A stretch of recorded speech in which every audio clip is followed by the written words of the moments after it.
हरि ओम आत्मीय भक्तजनों सप्रेम जय श्री हरि ओम ऐम ओम श्री गुरु चरण कमलेभ्यो नमः।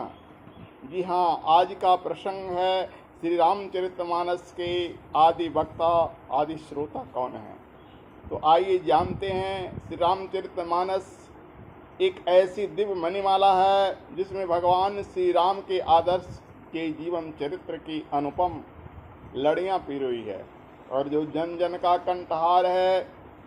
राम कथा अमृत पिपासु भक्तजन सत्य संग प्रेमियों के मध्य रामायण कथा की चर्चा होती है और प्रायः यह लोक प्रचलित प्रश्न है कि किन किन वक्ताओं ने किन किन श्रोताओं ने परंपरागत उचित कालक्रम से कहा है। राम कथा के आदि वक्ता और श्रोता कौन हैं, कौन थे, यानी इस प्रकार से यहाँ इन प्रश्नों के सम्यक विवेचन करते हुए कवि चक्रचूड़ामणि गोस्वामी तुलसीदास जी महाराज प्रणीत ग्रंथ रत्न श्री रामचरितमानस की पृष्ठभूमि पर करने का प्रयास किया जा रहा है।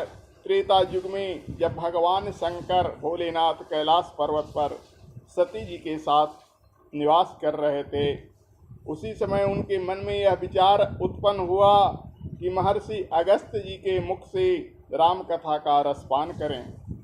और ऐसा ज्यों ही विचार उत्पन्न हुआ, माता सती को अवगत कराए और उसके बाद दंडकारण्य के लिए प्रस्थान कर गए।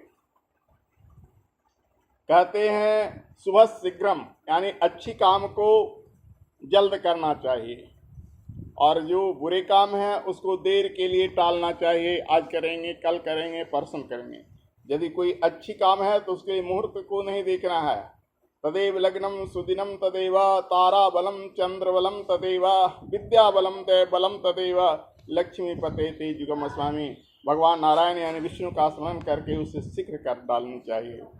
तो ये रामायण की कथा सुनने के लिए कोई मुहूर्त, कोई काल की जरूरत नहीं है।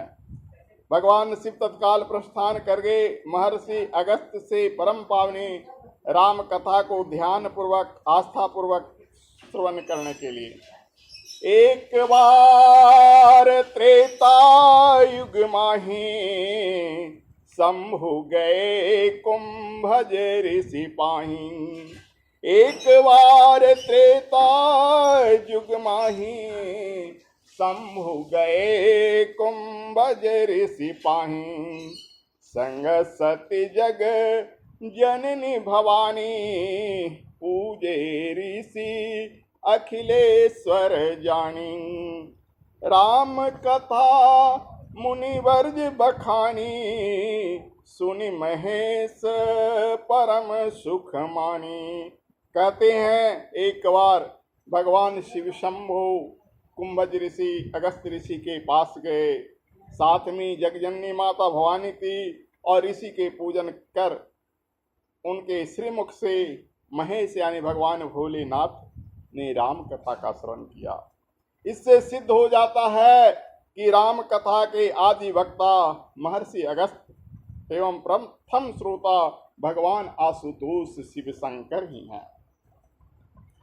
राम कथा के द्वितीय एवं तृतीय वक्ता श्रोता के विषय में जानने के लिए उत्तरकांड की ओर चलते हैं। लोमस ऋषि मेरु पर्वत शिखर पर एक सुंदर और विशाल बट वृक्ष की शीतल छाया में निवास करते थे। वहीं उनका आश्रम था।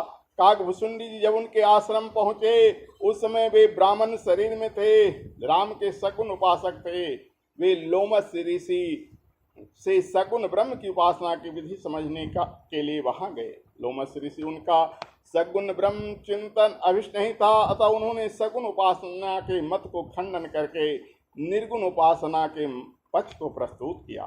वे दोनों एक दूसरे के मत का खंडन करने लगे। फलतः लोमस ऋषि ने उनके मत का खंडन देखकर क्रुद्ध होकर उस ब्राह्मण को चांडाल पक्षी यानी काग होने का श्राप दे दिया।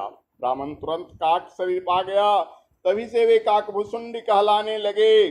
किंतु बाद में लोमस ऋषि को काकभुसुंडी जी की विनम्रता देखकर उन पर दया आ गई और उन्होंने काकभूषुंडी जी को कुछ समय के लिए अपने आश्रम में रखकर अतिशय पावन राम कथा का श्रवण कराया। किंतु इससे पूर्व लोमस ऋषि जी इस भव भय हारिणी राम कथा को भगवान शिव शंभु से श्रवण कर चुके थे। यानी दूती वक्ता भगवान शंभु थे और श्रोता लोमस ऋषि। लोमस ऋषि के आश्रम से जाने के पश्चात काकभूषुंडी जी अपने आश्रम नीलगिरी में गरुड़ जी से अपना अतीत बता रहे थे। मुनि मोहि कछुक काल तह राखा, रामचरित मानस तब भाखा। सादर मोहि यह कथा सुनाई, पुनि बोले मुनि गिरा सुहाई। रामचरित सर गुप्त सुहावा, शंभु प्रसाद तात में पावा। तो ही निज भगत राम कर जानी, ताते मैं सब कहे हो वखानी। जय श्री राम। अब आगे अगले कड़ी में हरिओम तत्सत ओम।